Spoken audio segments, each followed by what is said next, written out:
প্রথম হলো বুজুর্গদের হেকায়াতের কোনো সনদ নেই, জাল কোনটে সহি কোনটে বোঝা যায় না। 2 নম্বর হলো যে এই বুজুর্গদের আমল আমাদের মডেল না, সাহাবীদের আমল মডেল। 3 নম্বর সবচেয়ে মুশকিল হলো বুজুর্গদের গল্পে চমক আছে আমরা বলি, কিন্তু অনেক গল্পই ইসলামের বিপরীত শিক্ষা দেয়। আমি অনেকবার বলেছি, যারা এখানে আছেন অনেকে জানেন, তারপরেও যারা জানেন না তাদের জন্য আবারও রিপিট করছি। ওয়াইস কারনির গল্প আপনারা সবাই জানেন, জানেন না? ওয়াইস কারনি কি করছিলেন? দাঁত ভেঙে ফেলেছিলেন। কোন সাহাবী কি দাঁত ভাঙছিলেন? তাহলে ওয়াইস কারনি সাহাবীদের চেয়েও আল্লাহর নবীর বড় আশেক ছিলেন, ঠিক না? সাহাবীরা নিজেদের চোখ দিয়ে দেখেন যে নবীজি সাল্লাল্লাহু আলাইহি সাল্লামের দাঁত ভেঙে গেল, তারা একটা দাঁতও ভাঙলেন না। ওয়াইস কারনি দেখেননি, শুধু কান দিয়ে শুনেছেন, মহব্বতে সবগুলো দাঁত ভেঙে ফেলেছেন। কে বড় আশেক? ফুরফুরে এসে নষ্ট হয়ে গেছে সব। এত ব্যাখ্যা করে বললাম তা বুঝলেন না। সাহাবীরা চোখে দেখে দাঁত ভাঙলেন না, আর ওয়াইস কারনি কানে শুনে সব ভেঙে ফেলে দিলেন। বড় আশেক কে? এইবার বোঝেন, বোঝেন। মনে করেন আমার পীর, আমার শেখ ফিলিস্তিনে দাজ্জাল বাহিনীর বিরুদ্ধে যুদ্ধ করার জন্য চলে গেছে। মোবাইলে খবর আসলো আমার পীর নায়েবে রাসূল তিনি ইহুদিদের গুলি লেগে শহীদ হয়ে গিয়েছেন।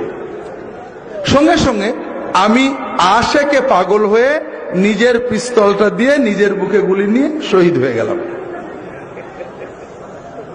হুজুরও যে জান্নাতে, আমিও হবে না? আচ্ছা, অত দূরে নাই গেলাম। আমার কাছে খবর আসলো ইহুদিদের গুলি লেগে হুজুরের দাঁত ভেঙে গেছে। আমি তাড়াতাড়ি নিজের হাতুড়ি দিয়ে বাড়ি মেরে নিজের দাঁতগুলো ভেঙে ফেললাম।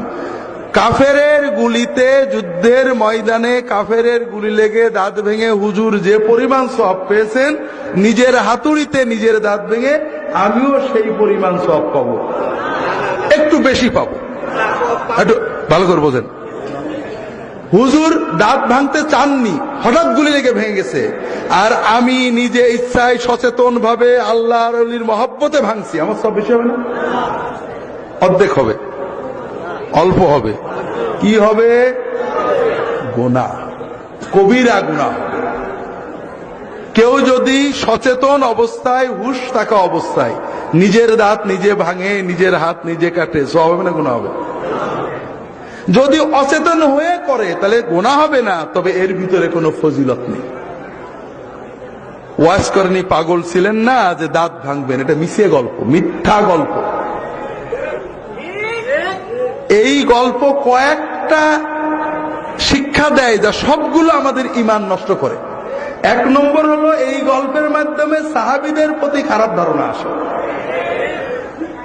2 নম্বর কথা, এই গল্প দ্বারা সাইয়্যিদুত তাবেঈন, শ্রেষ্ঠ তাবেঈ, আল্লাহ রাসূল সাল্লাল্লাহু আলাইহি ওয়াসাল্লাম যাকে সাক্ষী দিয়েছেন তিনি সবচেয়ে শ্রেষ্ঠ তাবেঈ, তার ব্যাপারে একটা খারাপ ধারণা মনে আসে যে বেটা ঘরে বসে দাঁত ভাঙলো, গুনাহ হয়ে গেল। 3 নম্বর হলো ইসলাম তো আমাদের ঘরে বসে দাঁত ভাঙাই শেখায়, ঠিক না? ঘরে বসে হাই হোসেন, হাই হোসেন, দাঁত ভাঙা, কপাল চাপড়ানো, এগুলো শেখায়। কি শেখায়? ইসলাম শেখায় তুমি ময়দানে যাও, সংসার করো, দিনের দাওয়াত দাও, এলেম শেখো, উপার্জন করো, জিহাদের ময়দানে চলে যাও।